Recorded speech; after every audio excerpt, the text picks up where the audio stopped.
पुत्र वही है जो माता पिता का मुख देख करके बता दे कि मेरी माता को दुख है कि सुख है।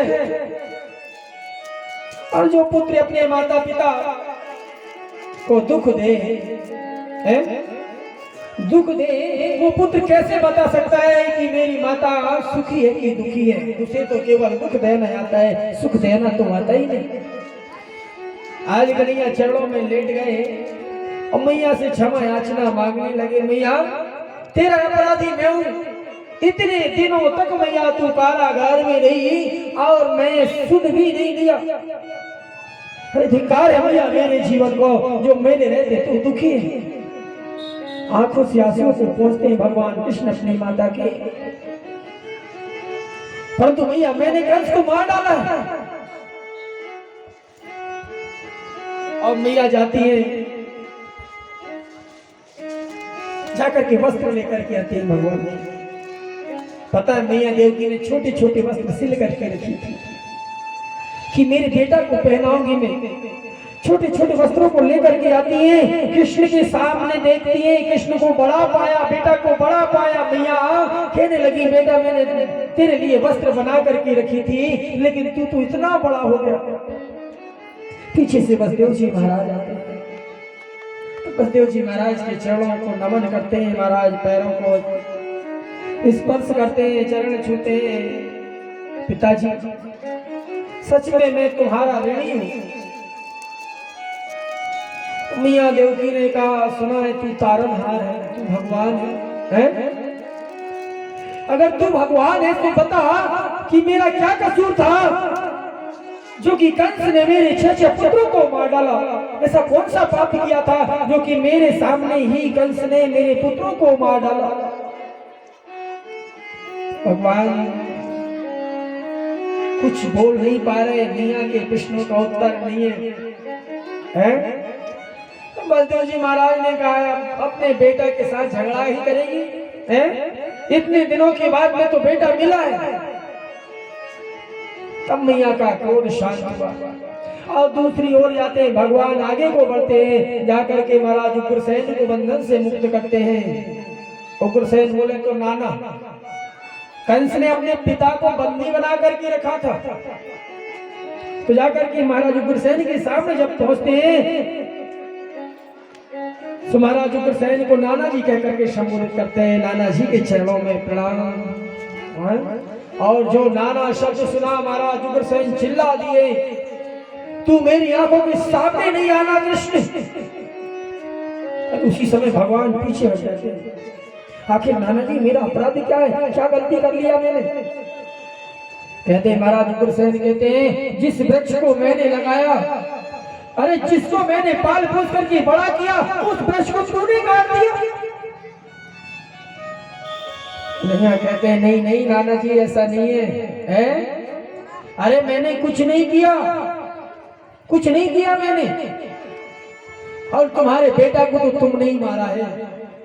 कौन कहता है कि मैंने तुम्हारे पुत्र को मारा? उसी समय उग्रसेन जी महाराज का क्रोध शांत हो जाता है। कहने लगे कैसे मारा मैंने? बोले नाना जी अगर तुम्हारा आशीर्वाद नहीं होता तो मैं कंस को नहीं मार पाता। आपकी तपस्या की ताकत मुझ में ना होती तो मैं कंस को नहीं मार पाता। वो तो कृपा आपकी है, आपके आशीर्वाद की कृपा है जो कि मैंने कंस का वध कर दिया, कंस को मार डाला। आज उग्रसेन ने हृदय से लगा लिए महाराज को।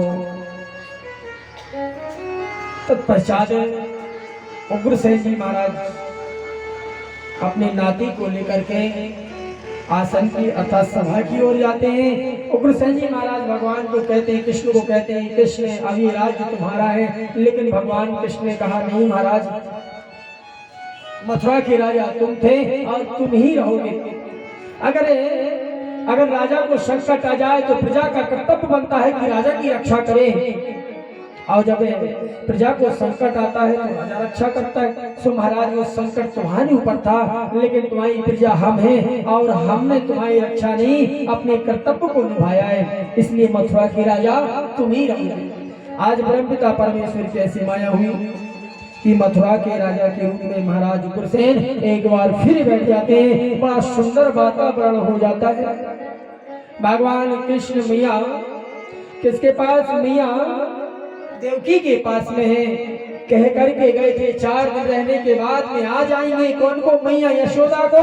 लेकिन यहाँ 1 माह हो गया, 1 वर्ष हो गया। कंस की 2 पत्नियां थी, अस्थि और प्राप्ति। किसकी बिटिया थी, जरासंध महाराज की थी। सीधे जरासंध महाराज के पास में जाती हैं। जरासंध के पास पहुंच करके अपने पिताजी से शिकायत करती है, पिताजी कृष्ण ने तुम्हारे दामाद को मार डाला। और महाराज 23 यक्षिणी सेना लेकर, कितनी सेना लेकर के, 23 यक्षिणी सेना लेकर के और मथुरा में चढ़ाई कर देते हैं। आधा घंटा से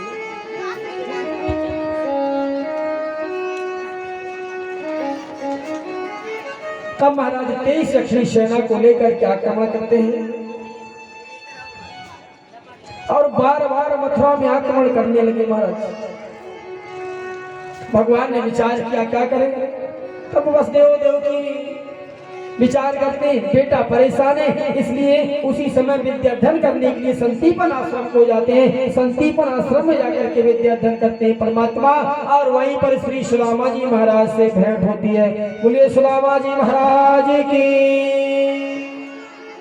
विद्याधन करने के बाद पुनः मथुरा को आते हैं, लेकिन बार आक्रमण हो रहा है। इस बार तो महाराज जरासंध ने 10,000 ब्राह्मणों को बंदी बना लिया है। कितने हजार ब्राह्मणों को बंदी बनाया है? 10,000 ब्राह्मणों को बंदी बनाया है। पंडित जी इस बार युद्ध करने के लिए जा रहे हैं, अगर हार के आया तो तुम्हारा सिर काट करके अयोध्या छोड़ दूंगा है। और सब पंडित जो है, सब ब्राह्मण जो है, भगवान को का आश्रय ले लिए, हे प्रभु अब तुम ही हो जो हमारी रक्षा कर सकते हो। परमात्मा ने विश्वकर्मा जी महाराज को बुलाया और विश्वकर्मा जी महाराज से कहा, सुंदर नगरी बनाए दियो तुम्हें, सुंदर नगरी बनाए दियो तुम्हें, सुंदर नगरी बनाए दियो।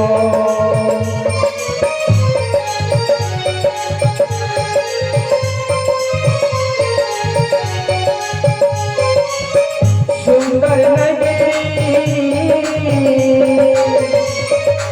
सुंदर नगरी बनाए दियो तुम्हें, सुंदर नगरी बनाए दियो तुम्हें, समुद्र बसाए जाए बसाया। विश्वकर्मा जी महाराज से कहते हैं जाओ जाकर के सुंदर नगरी का निर्माण करो। विश्वकर्मा जी महाराज ने कहा प्रभु कौन सी पृथ्वी में करना है? बोले पृथ्वी में नहीं, समुद्र के अंदर, जल के अंदर करना है। पूरी प्रतिक्रिया संपन्न हो जाती है। यहाँ पर ब्राह्मणों की लाज बचाने के लिए जरासंध ने आज कालियावन को लेकर के आया युद्ध में, और कालियावन की मृत्यु जो है मुचकुंद के हाथों में थी। भगवान की ऐसी माया होती है। मुचकुंद महाराज जो है विश्राम कर रहे थे। भगवान युद्ध भूमि युद्ध करते करते करते करते ब्राह्मणों की लाज बचाने के लिए आज रण छोड़ करके भागते हैं, इसलिए उनका एक नाम रणछोड़ भी पड़ा। बोलिए रणछोड़ भगवान की। परमपिता परमेश्वर की माया देखे रणछोड़ भगवान अर्थात भगवान कृष्ण। आगे भगवान कृष्ण भाग रहे हैं, पीछे से जरासंध कालियावन लगा हुआ। एक गुफा में कालियावन को प्रवेश कराने के लिए पहले भगवान घुसते, जहां मुचकुंद विश्राम कर रहे थे। जाकर के भगवान ने अपने दुपट्टा को निकाला और मुचकुंद के ऊपर डाल दिया। जाकर के भगवान छुप गए। कालियावन पीछे से आया, भगवान कृष्ण समझ करके 3 लात मारी और 3 लात मारती चरणों से प्रहार करते ही महाराज मुचकुंद के नेत्र खुल गए। महाराज मुचकुंद को यह वरदान था कि नेत्र खुलते ही जिस पर प्रथम दृष्टि पड़ेगी वह जल करके भस्म हो जाएगा, क्योंकि देवासुर संग्राम में महाराज मुचकुंद सेनापति का काम किए थे। इस कारण से देवराज जी ने वरदान दिया, जाओ विश्राम करो और सोते जो तुम्हें जगाएगा उसका सत्यानाश हो जाएगा। आज सोते महाराज ने जगाया, किसने? कालियावन ने जगाया महाराज मुचकुंद को। उसी समय नेत्र खोल करके जब महाराज मुचकुंद ने देखा, उसी समय जल करके भस्म हो जाता है काली। पीछे से भगवान प्रकट हो जाते हैं। परमात्मा को देख करके महाराज मुचकुंद प्रार्थना करते हैं, प्रभु मुझे मालूम था एक दिन तुम्हारे दर्शन होंगे। आज महाराज मुचकुंद का उद्धार हुआ। तो भगवान ने दाऊ भैया को इशारा किया, दाऊ भैया को साथ में लेकर के पहाड़ में चढ़ते हैं और पहाड़ से जो छलांग लगाई तो सीधे द्वारका नगरी में प्रवेश करते हैं, क्योंकि द्वारका नगरी समुद्र के अंदर थी। जो छलांग लगाई समुद्र में, समुद्र से सीधे द्वारका नगरी में प्रवेश होते हैं। जंगल में आग लग जाती है और पूरे में हल्ला ये फैल जाता है कि कृष्ण बलराम जल करके भस्म हो गए। परंतु अक्रूर को मालूम था, नंद बाबा को मालूम था, वसुदेव को मालूम था कि कृष्ण मरने वालों में से नहीं है, वो तो साक्षात ब्रह्म है। और जाकर के द्वारका नगरी बसाई और द्वारका पुरी के राजा कहलाए, अर्थात द्वारकाधीश कहलाए। बोले द्वारकाधीश भगवान की। महाराज ने कहा था, किसने कहा? महाराज ने कहा था, मथुरा नरेश ने कहा था कि अगर तुम्हें कुछ धन की जरूरत है, सैनिकों की जरूरत है, तो तुम बताओ, मैं अपने तरफ से दे दूंगा। उग्रसेन जी महाराज ने कहा। परंतु भगवान ने कहा, मुझे धन की, सैनिकों की कोई जरूरत नहीं है। मेरा परिवार इतना बड़ा हो जाएगा कि इस द्वारका नगरी में नहीं समाएगा। आज परमपिता परमेश्वर की ऐसी माया हुई कि द्वारकाधीश बन गए मेरे प्रभु। एक बार महाराज रेवत सतयुग से इंतजार कर रहे थे, अपनी बिटिया को लेकर के ब्रह्मलोक पहुंचते हैं और कहने लगे, मेरी बिटिया की लंबाई इतनी है 100 फुट से भी ज्यादा। तो कोई राजा नहीं मिल रहा है विवाह के लिए, महाराज क्या करें? कुछ समय व्यतीत होता वहां सत्यलोक में, कुछ समय व्यतीत होते ही सतयुग निकल जाता है, त्रेता निकल जाता है, द्वापर चलने लगता है। परमात्मा ने कहा, भगवान ब्रह्मा ने कहा, बोले देखो रेवत, तुम्हारी बिटिया जो है, अब विवाह तो ठीक है, लेकिन जब तुम आए थे तो सतयुग चल रहा था, सतयुग पूरा निकल गया और त्रेता भी निकल गया। अब बचा है द्वापर। अब द्वापर में एक ही पुरुष है जिसके साथ में तुम्हारी बिटिया का विवाह हो सकता है। बोले कौन? बोले भगवान कृष्ण के बड़े भाई दाऊ। तो बोले जाओ उन्हीं से जाकर के प्रार्थना करो। तत्पश्चात महाराज रेवत आते हैं और दाऊ भैया से प्रार्थना करते हैं कि हमारी बिटिया से आप विवाह कर लें। कितनी लंबी थी? 100 हाथ की है। कितने हाथ की थी? 100 हाथ की, लंबी चौड़ी थी। अब कन्हैया ने देखा, दाऊ भैया को छुड़ाने लगे, भैया भाभी तो बड़ी लंबी मिल गई है, आप क्या करोगे? अब कन्हैया से दाऊ भैया कहते हैं, देखो कृष्ण, ये सब तुम्हारी माया है, मुझे मालूम है, अब तुम बताओ मैं क्या करूं? तब भगवान कृष्ण ने कहा, बोले आपके पास में हल है ना, उसी हल से तुम भाभी को अपने लेवल में ले आओ। है?